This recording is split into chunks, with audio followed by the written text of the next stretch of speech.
Good evening, I'm Rusat Michael and you're watching Kini News. We start today's show with the second part of our exclusive interview with Dr. Mahathir Mohamad. In this part, he told us what he thought about Prime Minister Muhyiddin Yassin. Itu soalan lagi Tun. Okey, tadi Tun ada kata macam Tan Sri Muhyiddin sebagai PM dalam mengendalikan COVID ni dia berserahkan pada profesional, which is good.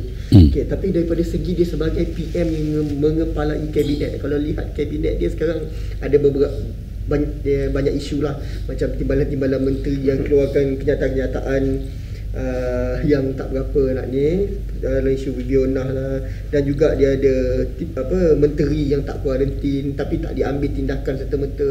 Adakah kalau benda ni terjadi dalam kabinet Tun, apa yang Tun akan lakukan? He is very weak. He depends upon Umno and PAS. Kalau dia take action against Umno and PAS, they will pull out and he will collapse. Tetapi dia orang pula pun ada masalah.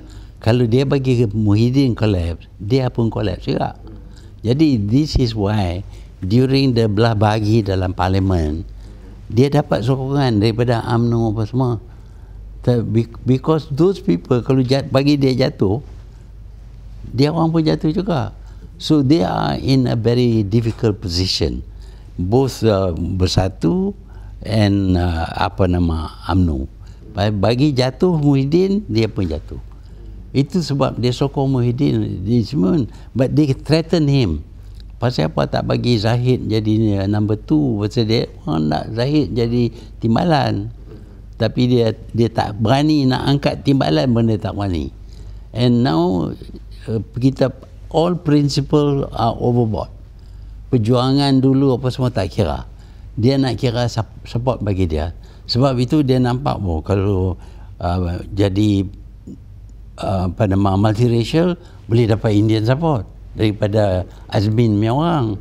Jadi anything that he does is always about his retaining his position as Prime Minister. Nothing about perjuangan. Perjuangan untuk nak bersih apa semua. The number of active cases in the country has shot up to over 500. Here's the country's latest COVID-19 situation. Malaysia reported 182 new COVID-19 infections today. 181 were local transmissions, with one imported case involving an individual from the Philippines. Looking at the local transmissions, 90 involved Malaysians, while the other 91 involved non-citizens. Sabah leads as the state with the highest number of new infections, with 167 new cases linked to the Lahad Datu Benteng cluster. A bulk of the cases involve foreigners. Kedah saw an increase of 14 cases, with 11 linked to the Sungai cluster, and the remaining 3 are from the Telaga cluster. In a statement released this evening, Health Ministry Director General Dr. Norisham Abdullah reminded Malaysians to continue complying with the SOPs to curb the spread of the virus. Some of the things people can do to reduce the risk of infection is to avoid crowded and confined spaces and to avoid close conversations. With the large number of new infections, active cases have seen a big jump to 501. Meanwhile, the Health Ministry reported 14 new recoveries today. Lim Guan Eng faced more charges this morning linked to the Penang undersea tunnel. Speaking to reporters, he questioned the timing.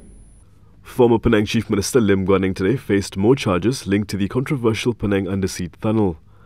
At a press conference today, Lim questioned the timing of the charges. Mereka nak wujudkan satu persepsi negatif. Dan kalau nak dakwa saya sehari sebelum penamaan calon, saya rasa ia jelas dengan sendirinya. Dari segi timing, dari segi masa mereka pilih. Dan yang penting ialah biar rakyat untuk buat keputusan berdasarkan masa depan mereka, dan sungguh pun kita yang berjuang untuk kepentingan rakyat Sabah dan seluruh Malaysia, kita terpaksa menghadapi cabaran ini. Kita harap bahawa rakyat boleh buat keputusan. In the Sessions Court in Butterworth this morning, Lim was charged with wrongfully misappropriating 2 plots of land to 2 developers in Penang when he was the Chief Minister of Penang. The charges were read before Judge Ahmad Azhari Abdul Hamid. Wan Shahruddin Wan Ladin, Francine Cheryl Rajendram and Selvaranjini Selvaraja appeared for the prosecution, while Gobind Singh Dio and Ram Karpal Singh appeared for Lim. Lim is alleged to have caused the Penang Land Ownership Registrar to transfer the ownership of a plot of land in Bandar Tanjung Penang to developer Evan Zenit Sendirian Berhad on February 17, 2015 at the Land and Mines Department in Komta. Lim was charged with wrongfully misappropriating the land in question worth around 135 million ringgit to the developer. On the second charge, Lim is alleged to have caused the registrar at the Land and Mines Department in Komta to alienate another plot of land in Bandar Tanjung Penang to developer Zenit Urban Development Sendirian Berhad on March 22, 2017. Lim was also charged with wrongfully misappropriating the land in question worth around 73 million ringgit to the developer. On both counts, he was charged under Section 403 of the Penal Code. If convicted, Lim faces a jail term of not less than 6 months and a maximum of 5 years, plus whipping and a fine. Lim claimed trial to both charges. Dan saya berasa sangat tidak puas hatilah kerana pendakwaan ini tidak harus dilakukan. After a meeting chaired by Muhyiddin Yassin himself, PN and its allies are unlikely to clash in the state election in Sabah. Perikatan Nasional, BN and Parti Bersatu Sabah have agreed not to field their candidates against each other in 11 state seats they were expected to clash in the Sabah election. The agreement was reached following a meeting chaired by PN chairperson Muhyiddin Yassin at a hotel in Kota Kinabalu. Among the leaders at the meeting were BN chairperson Ahmad Zahid Hamidi, Sabah BN chief Bung Mukhtar Radin, Sabah Bersatu chief Haji Jino and PBS Secretary General Jahid Jahim. Secara konsensus telah bersetuju untuk mewujudkan solidariti di kalangan parti-parti yang dipanggil sebagai friendly parties untuk mengelakkan supaya adanya pertemuan di antara calon-calon, walaupun mengikut pengumuman yang diadakan semalam terdapat pertemuan sesama sendiri dan ini akan diselesaikan sesegera yang mungkin. Yesterday it was reported that PN and its allies were likely to face off against each other in at least 11 seats in the state election, based on the list of candidates announced. There are 73 seats up for grabs in this state election, with nomination day set for Saturday, while polling day is on September 26th. Sabah PKR appears to have accepted the fact that they'll only be contesting 7 seats in the state. PKR Sabah will be contesting in 7 seats in the coming state election. The seats are Matunggong, Tempasuk, Tamparuli, Inaman, Api-Api, Klias and Suk.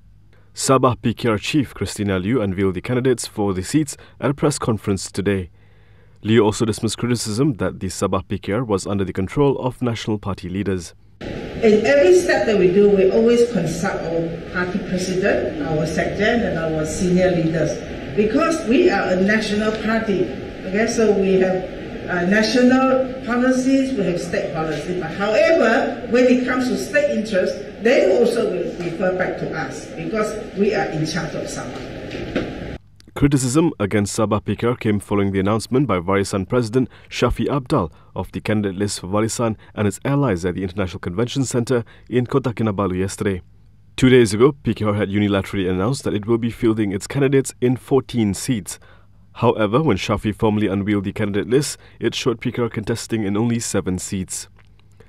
Liu had later issued a statement saying Sabah PKR had reached a consensus with Warisan to contest in only 7 seats and that the decision had been endorsed by the party's President Anwar Ibrahim and Secretary General Saifuddin Nasution.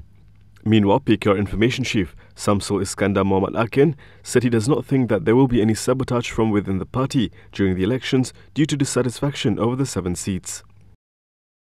In conjunction with Malaysia Day, 3 photographers have pulled off a historic photo shoot. More on that after this.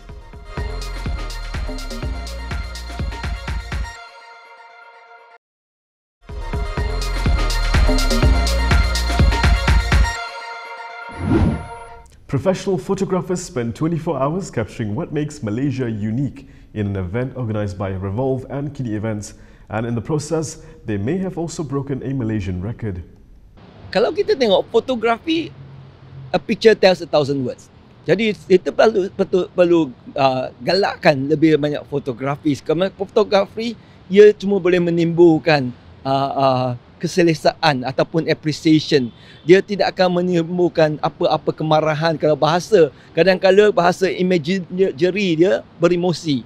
So fotografi memang dari segi kecantikan, keceriaan, warna-warni dan sebagainya. Saya rasa fotografi patut dijadikan satu amalan untuk menyatu padukan rakyat Malaysia. The Malaysia in 24 Hours series Phase 1 in Kuala Lumpur City is a non-stop video production capturing 12 models of mixed ethnicity and 12 Malaysian designers across 20 iconic locations in Kuala Lumpur.